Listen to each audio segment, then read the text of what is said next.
श्री महाभारत विराट पर्व के अंतिम चरण में हम आज खड़े हैं। पुष्प 7। अज्ञातवास की अवधि के अंतिम दिन पांचों पांडवों ने स्नान किया, श्वेत वस्त्र और आभूषण पहन और राजसभा में जाकर राजोचित आसनों पर बैठ गए। राज्य कार्य के लिए जब विराट राज्यसभा में पधारे तो उन्होंने प्रतिभाशाली पांडवों को सभासदों के स्थान पर बैठे देखा। उन्हें बड़ा क्रोध आया और कंक से पूछा, कंक, तुमने यह धृष्टता क्यों की? मैंने तुम्हें पासा खेलने वाले के रूप में नियुक्त किया है, तुम अधिकारियों के स्थान पर क्यों बैठे हो? अर्जुन ने उत्तर दिया, विराट राज, इन महापुरुष के लिए तो इंद्र के इंद्रासन पर भी स्थान मिलता है। इन्हें तो देव दानव मनुष्य सभी प्रणाम करके उच्च आसन पर स्थान देते हैं। यह कुरुवंश के श्रेष्ठ महारथी, बलवान, धर्मपरायण, जितेंद्रिय, सत्यवादी धर्मराज युधिष्ठिर है। इस स्थिति में इनका आपके सिंहासन पर बैठ जाना नीति के विरुद्ध नहीं है। आश्चर्यचकित होकर राजा ने कहा, यदि यह महाराजा युधिष्ठिर है तो अन्य पांडव कहाँ है? अर्जुन ने सबके रहस्य रूप का भेद प्रकट किया और बताया कि आपके प्रधान रसोइया, जो कि वल्लभ नाम से पुकारे जाते हैं, महाबली भीम है। कीचक तथा उसके संबंधियों को मारने वाले गंधर्व भी यही है और मैं उनका लघु भ्राता अर्जुन हूँ। मेरे संबंध में आपको मालूम ही है।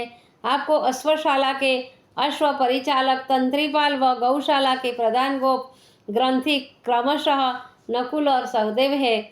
महारानी की प्रधान दासी सैरिंद्री द्रौपदी है। हम सब आपके बहुत कृतज्ञ हैं कि आपकी सज्जनता, उदारता व क्षमाशीलता के सहारे हमने अज्ञातवास का कठिन वर्ष बड़े ही आनंद पूर्वक व्यतीत किया।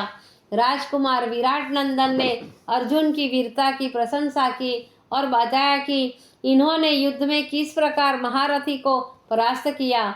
विराट राज ने अर्जुन से प्रसन्न होकर कहा, अपनी पुत्री उत्तरा के साथ विवाह करने को कहा। तो लेकिन अर्जुन ने कहा कि वह उत्तरा मेरी शिष्या होने के नाते वो मेरी पुत्री है। यह भी मुझे गुरु भाव व पितृभाव से ही देखती रही है। मेरा उसके साथ विवाह होना धर्म के विरुद्ध है। हाँ, मैं उसे अपनी पुत्रवधू के रूप में स्वीकार करता हूँ। भगवान की कृपा से मत्स्य और भरत वंश का यह संबंध निस्वार्थ और अचल होगा। अर्जुन की बात सुनकर विराट ने परम हर्ष व उत्साह के साथ इस संबंध को स्वीकार किया। युधिष्ठिर महाराज अब प्रकट रूप में विराट नगर के पास ही उपलब्ध स्थान में रहने लगे। उन्होंने अपने सभी मित्र राष्ट्रों को उत्तरा अभिमन्यु के विवाह का निमंत्रण भेजा। महाराज कृष्ण अभिमन्यु तथा अन्य प्रियजनों को बुलवाया। सभी युधिष्ठिर महाराज को भेंट लेकर आए। श्री कृष्ण ने नाना प्रकार के रत्न, वस्त्र, दास दासी भेंट किए। महाराज विराट ने सभी आगतों का बड़े प्रेम और आदर के साथ स्वागत किया। राजा विराट ने प्रज्वलित अग्नि में विधिवत हवन करके ब्राह्मणों के सम्मुख अपनी पुत्री उत्तरा का विवाह संस्कार अर्जुन पुत्र अभिमन्यु के साथ कर दिया। दहेज में 7,000 घोड़े, 200 हाथी व अपार धनराशि महाराज युधिष्ठिर की सेवा में समर्पण किया। विवाह संपन्न हो जाने पर महाराज युधिष्ठिर ने संपूर्ण याचकों को मुंह मांगा दान दिया। ब्राह्मणों को दूध देने वाली गौएं प्रदान की। उस अवसर पर विराट नगर स्वर्ण जैसा प्रतीक होता था। बस इसके साथ ही महाभारत का विराट पर्व यहीं समाप्त होता है।